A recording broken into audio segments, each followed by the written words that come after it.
दोस्तों, एक औरत अपने सारे सामान पैक कर रही थी क्योंकि वो अपने पति से अपना सारा रिश्ता खत्म कर रही थी। दोस्तों, उसका पति उसके सामने हाथ जोड़ता है, मिन्नतें करता है कि मुझे छोड़कर मत जाओ, मैं तुमसे बहुत प्यार करता हूँ, तुम मेरे बिना रह लोगी लेकिन मैं तुम्हारे बिना नहीं जी पाऊंगा। लेकिन दोस्तों, उस औरत को जरा भी सुनाई नहीं देता है।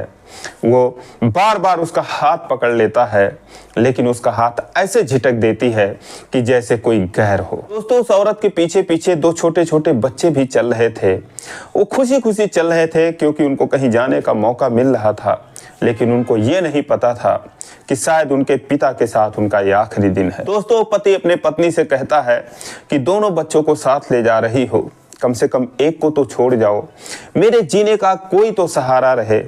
लेकिन दोस्तों, वो औरत बस इतना कहती है कि आज के बाद तुम मुझे और मेरे बच्चों को अपनी शक्ल मत दिखाना, अगर तुम मेरे पास भी आए तो मैं बच्चों के साथ अपनी जान दे दूंगी। दोस्तों, औरत घर से बाहर निकल जाती है, एक गाड़ी खड़ी रहती है, उसमें बैठ जाती है और कार आगे बढ़ जाती है। वो पति भागा भागा छत पर जाता है, ऊपर से देखता है, कार को जाते हुए देखता है, ये सोचता है कि काश उसकी पत्नी कोई सामान भूल गई हो, एक बार वापस आ जाए, एक बार फिर मुझे उसको मनाने का मौका मिल जाए। लेकिन दोस्तों, वो कार वापस नहीं आती है। दोस्तों, ये एक दिल को छू लेने वाली कहानी है, आत्मा को झकझोर देने वाली कहानी है। आइए जानते हैं पूरी कहानी इस वीडियो में। लेकिन वीडियो में आगे बढ़ने से पहले बस वही रिक्वेस्ट कि आप वीडियो को लाइक कर दीजिए, चैनल को भी सब्सक्राइब कर लीजिए ताकि मेरा हौसला बढ़ता रहे। दोस्तों, ये कहानी उत्तराखंड के हल्द्वानी की है। जो पति होता है उसका नाम शेखर होता है, जो पत्नी होती है उसका नाम रश्मि होता है। दोनों के बीच आए दिन झगड़ा होता रहता था क्योंकि इन दिनों जो शेखर की माली हालत थी वो ठीक नहीं थी, उसके हालात घर के बिल्कुल ठीक नहीं थे। एक जमाने में उसके पिताजी का नाम था क्योंकि अच्छी खासी दुकान चलती थी उनकी किराने की, उनके दुकान पे दो लड़के काम करते थे, घर में किसी चीज़ की कोई कमी नहीं थी। जो शेखर होता है वो भी ग्रेजुएशन की पढ़ाई कर रहा था, तो उसके माँ बाप ने सोचा कि क्यों ना घर में बहू ले आया जाए ताकि शेखर जो है वो दुकान की भी जिम्मेदारी संभाल ले। अब दोस्तों, उनका मूल निवास जो होता है वो गाजियाबाद में होता है। गाजियाबाद में उनकी जान पहचान थी, उनके भाई पटीदार थे, तो वहीं पर जाकर वो लोग एक अच्छी सी लड़की देखते हैं शेखर के लिए और उसकी शादी करके ले आते हैं। दोस्तों, जब रश्मि घर में आती है, किसी चीज़ की कोई कमी नहीं थी, उसको पाकर शेखर बहुत खुश होता है। दोनों एक दूसरे से बहुत प्यार करते हैं, अपने ही दुनिया में दोनों लीन रहते थे। शेखर भी मस्त रहता था, सब कुछ ठीक ठाक चल रहा था। शेखर जो था अपनी पत्नी रश्मि से बहुत ज़्यादा प्यार करता था, रश्मि भी उससे उतना ही प्यार करती थी। लेकिन जब 2014 से 2018 का दिन आता है, इन 4 सालों के दरमियान इन दोनों के 2 बच्चे भी हुए। पहले एक बेटा हुआ जो 3 साल का हो चुका था, एक बेटी हुई जो 2 महीने की थी। उसके पिताजी चाहते थे कि ये दुकान में हाथ बटाए, दुकान को संभाल ले। उससे कहा भी करते थे कि बेटा दुकान चलाओ, इसको देखो समझो, तुम्हें ही चलाना है। लेकिन दोस्तों, शेखर अपने बच्चों में, अपनी पत्नी में ही व्यस्त रहता था। तो 2018 में एक दिन अचानक से उसके पिता की हार्ट अटैक से मौत हो जाती है। उसके पिता की मौत होने के बाद 1 महीने के अंदर अंदर उसकी माँ की भी मौत हो जाती है। इन दोनों मौतों से शेखर एकदम से टूट जाता है, उसके आगे पीछे कोई रह नहीं जाता। वो अब अपने बच्चों को संभालता है, परिवार को संभालता है।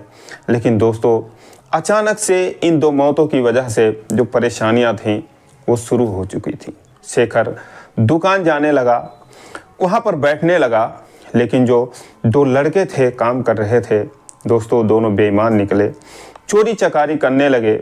जो होलसेलर्स थे उनसे इसका इतना संपर्क नहीं था। धीरे धीरे दुकान जो है बैठने लगी और 1 साल के अंदर अंदर दुकान बिल्कुल खाली हो गया, दुकान बंद हो गई। अब चूंकि शेखर के पिता जो थे, जितनी उन्होंने दौलत कमाई थी, हाल ही में उन्होंने एक अच्छा सा घर बनवा दिया था, सारे पैसे उसमें लगा दिए थे, इसलिए कुछ जमा पूंजी थी नहीं। जो भी दुकान में बिकता था उसी से घर का खर्चा चलता था। जब दुकान बंद हो गया तो दोस्तों खर्चा आना भी बंद हो गया। तो दोस्तों, घर में जब किसी चीज़ की इस समय कोई कमी नहीं थी, अचानक से जब दिक्कत होने लगी तो रश्मि इससे परेशान होने लगी। सारा दोष वो अपने पति को ही देने लगी। अब दोस्तों आए दिन जो है रश्मि और शेखर के बीच लड़ाई झगड़ा होने लगा। रश्मि जो है अपने माँ बाप के पास फ़ोन लगा देती, क्योंकि उसके परिवार में उसके 2 भाई थे, उसकी माँ थी, उसके पिताजी भी थे, सबकी वो दुलारी थी। तो जब उनके पास फ़ोन लगा देती तो लोग उसको और भड़का देते थे। शेखर को फ़ोन लगा देते, उससे उल्टा सीधा कहने लगते, बोलते थे दुकान बेच दो।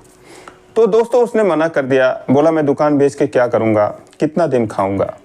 रश्मि को समझाता था कि देखो ये जो वक्त है हर किसी के ऊपर आ सकता है, बुरे वक्त का सामना करना चाहिए हम दोनों को, तुम मुझ पर भरोसा रखो, मेहनत करूँगा, सीखूँगा। तो कहने लगी कि तुम यही पिछले 6 महीनों से कर रहे हो, जब से तुम्हारे पिताजी की मौत हुई है तब से तुम यही कह रहे हो, लेकिन तुम कुछ भी नहीं कर रहे हो। इसीलिए दोस्तों जब अचानक से हर चीज़ की किल्लत होने लगी तो रश्मि को बहुत परेशानी होने लगी।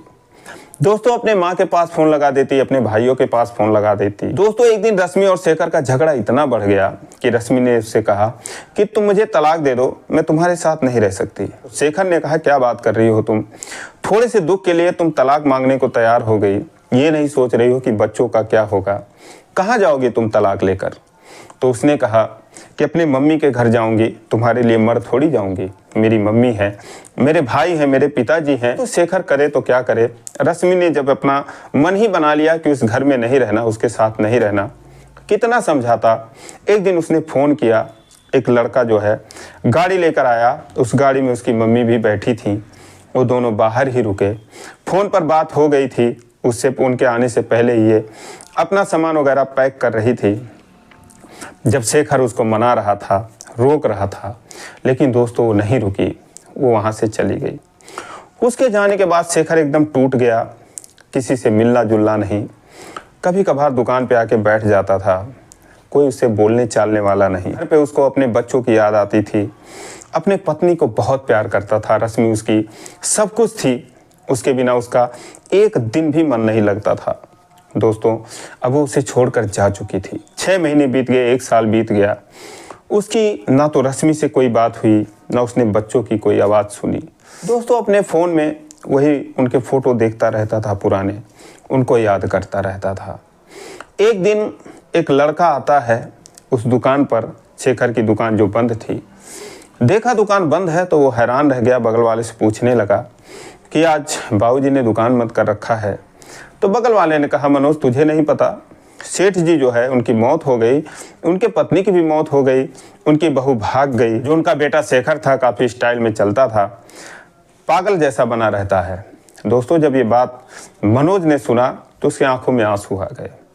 मनोज जो था उनके दुकान पर 8 सालों तक काम करता था, मेहनती लड़का था, ईमानदार लड़का था, लेकिन चूंकि गांव में उसके भाइयों के बीच में बंटवारा हो गया था तो उसके परिवार को कोई देखने वाला था नहीं, तो इसीलिए वो गांव चला गया था। लेकिन जब वो गांव गया तो गांव में रोजी नहीं, रोटी नहीं, तो इसीलिए ये सोच कर वो आया कि चलो बाबूजी के दुकान पर काम तो मिल ही जाएगा। दोस्तों उसे अच्छी खासी सैलरी मिलती थी जिस समय वो यहाँ पे काम कर रहा था, लेकिन यहाँ आने के बाद उसे माजरा कुछ दूसरा ही मिलता है। तो गया घर पे, शेखर वहाँ पर बैठा हुआ था, उसकी तबीयत खराब थी, आंखों में आंसू लिए।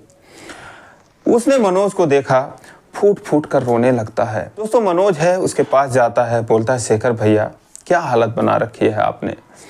उन्हें संभालता है, लेकिन दोस्तों इतना भावुक हो चुका था मनोज को देखकर कि उसके आंसू जो थे वो रुक ही नहीं रहे थे। उसे अपने पास बिठाता है, बिना कुछ छुपाए सारी बात मनोज से बता देता है। मनोज कहता है भैया तुम चिंता मत करो, मैं आ गया हूँ, चलो पहले तुम्हारी दवाई कराता हूँ। दोस्तों ले गया, उसको दवा दिलाया, घर में आया, खाना बनाया, खिलाया। दोस्तों 2 दिन हुए, शेखर को थोड़ा आराम हुआ। मनोज बोला भैया चलो दुकान चलते हैं। बोला दुकान में क्या है, किस लिए जाएंगे। बोला आप टेंशन मत करो, आप सिर्फ बैठे रहना, दुकान में खोलूँगा, दुकान में चलाऊँगा, आप सिर्फ बैठे रहना, जहाँ जाए मैं कहूँगा मेरे साथ चलना। अब दोस्तों उसे काम छोड़े हुए तो 4 साल हो गया था, लेकिन जब दुकान गया, जैसे ही दुकान खोला, सारे लोग जो उसको पहचानते थे, अरे मनोज आ गया, गांव से आ गया।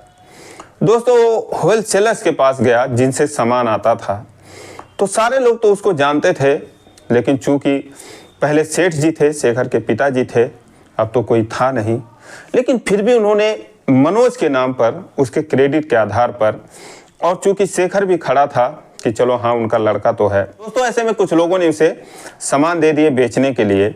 धीरे धीरे दोस्तों अगले दिन से दुकान खुली और 5-6 महीनों के अंदर अंदर दुकान पूरी तरह से रन पकड़ लेती है। अब दोस्तों दुकान चलती थी, मनोज शेखर दोनों बिजी रहते थे, लेकिन दोस्तों शाम के वक्त जो शेखर था वो अपने बच्चों के याद में, अपने पत्नी की याद में परेशान रहता था, उन्हें याद करता था, मनोज से उनकी बातें करता था। दोस्तों 1 साल बीत गया, बहुत ही अच्छी तरीके से दुकान चलने लगी। तो बोलता है कि मनोज 2.5 साल हो गए, मेरी उससे बात नहीं हुई, मैंने बच्चों की आवाज़ नहीं सुनी। दोस्तों बीच बीच में शेखर का बहुत मन करता था कि एक बार जाए अपने बच्चों से मिले, रश्मि से मिले, लेकिन उसकी हिम्मत नहीं पड़ती थी। लेकिन जब सब कुछ ठीक ठाक हो गया, बोला चलो ठीक है, चलता हूँ, देखता हूँ। दोस्तों जाता है रश्मि के घर पे, तो देखता है वहाँ पर वो थी नहीं।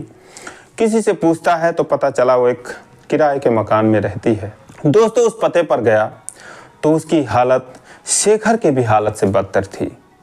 उसको उसके भाइयों ने छोड़ दिया था, उसके पिता की मौत हो गई थी। चूँकि वो लोग उसके मम्मी को ही जिम्मेदार मानते थे कि रश्मि का घर छुड़ाने वाली यही है, इसका खर्चा कौन देखे, इनका खर्चा कौन देखे।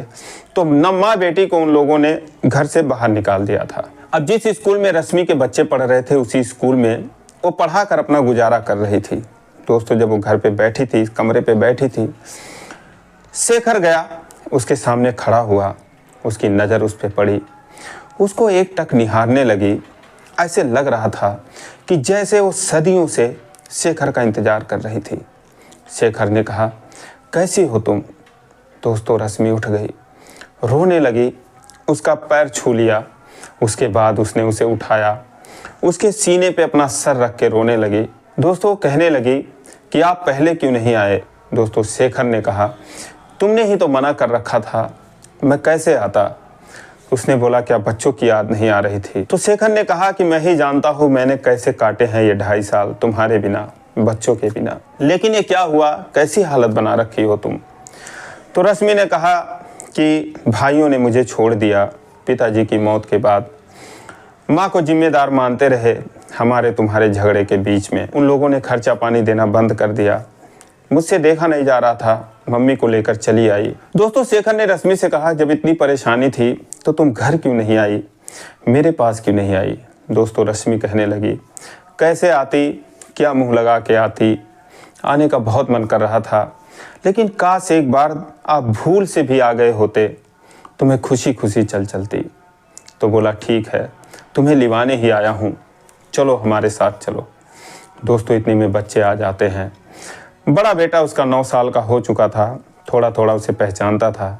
बेटी जो है वो 6 साल की थी। दोस्तों जब वो लोग गाजियाबाद से हल्द्वानी के लिए चलते हैं, दोनों बच्चे रश्मि, शेखर और रश्मि की माँ, ये 5 लोग जाके जब दुकान पे उतरते हैं, रश्मि दुकान की तरफ देखती है, हैरान रह जाती है। दुकान पूरी की पूरी भरी एकदम। मनोज 2 लड़के और थे उसमें काम कर रहे थे, कस्टमर खड़े थे सामने। रश्मि शेखर को देखती है, शेखर कहता है सब कुछ ठीक हो गया है, कोई दिक्कत नहीं है। दोस्तों नया साल था 1 जनवरी 2024 का, जब रश्मि अपने घर आती है। 2014 में शादी हुई थी और 2024 एक बार फिर समझ लो उनके ज़िंदगी की शुरुआत हुई। अब दोस्तों अगर मनोज नहीं होता तो सोचा भी नहीं जा सकता क्या होता। लेकिन ये रही कहानी, आपको कैसी लगी कमेंट करके ज़रूर बताइएगा, और अगर अच्छी लगी हो तो चैनल को सब्सक्राइब करिए। फिर मिलेंगे अगले वीडियो में, तब तक के लिए जय हिंद।